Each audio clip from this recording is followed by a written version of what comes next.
যে কোনো গয়নার তৈরি করার জন্য টার্সেলের খুব দরকার। সিঙ্গেল টার্সেল হোক কিংবা ডুয়েল টার্সেল হোক কিংবা টার্সেল খুব প্রয়োজন, এবং এই টার্সেল অনেকে রেডিমেড কেনে, হয়তো একটু বেশি পড়ে। তোমরা চাইলে ঘরের মধ্যে কম খরচাতেই তোমরা টার্সেল রেডি করে নিতে পারবে। যেমন দেখো, আমি একটা ডলি সুতো নিয়ে নিয়েছি, এবং এই ডলি সুতো দাম 3 টাকা থেকে 5 টাকা। যদি অনেকটা একসাথে কেনো তাহলে 3 টাকা পড়বে, আর যদি এক পিস করে কেনো হয়তো 4 টাকা করে পড়বে। তো এই 4 টাকা দিয়ে তোমরা ঘরে টার্সেল মেকিং করতে পারো, যেখানে মার্কেটে টার্সেলের দাম 10 থেকে 20 টাকা।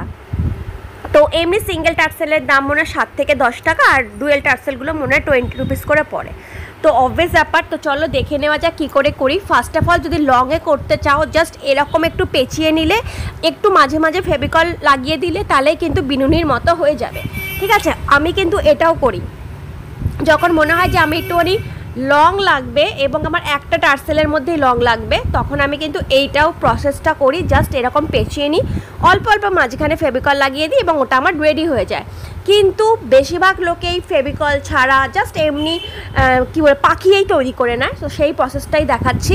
প্রথমে দেখো, ডলি সুতোটা একদম লম্বা করে নিয়েছি। নিয়ে ভালো করে আমি এটাকে জাস্ট এক সাইডটাকে এরকম একটু পেঁচিয়ে নিচ্ছি।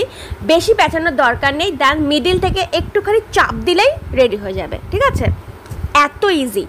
জাস্ট একটা সাইড পেঁচিয়ে নিয়ে ওটাকে মিডিলে জাস্ট রাউন্ড করে ঘুরিয়ে নিলাম, নিয়ে একটু চাপ দেবো, দিয়ে তৈরি হয়ে যাবে। দেখো অ্যাগেন আমি দেখাচ্ছি, জাস্ট কিচ্ছু না, মানে চাপ দেওয়ারও প্রয়োজন পড়েনি।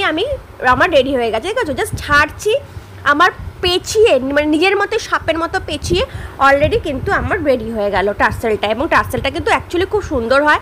এটার মানে তুমি যদি লাস্টে গিটটা না দাও তাহলেও কিন্তু খুলে যায় না, একটা গিট লাস্টে দিয়ে দেবে। তো একটা ছোট্ট টার্সেল করলাম। এই রকম প্রসেসে যদি করতে চাও আরও বড় টার্সেল, সুতোটাকে বড় নেবে। এটা একটু মোটা করেছি টার্সেলটা, দেখতে ভালো লাগে। আই হোপ তোমাদের খুব হেল্পফুল হবে। প্লিজ চ্যানেলটাকে সাবস্ক্রাইব।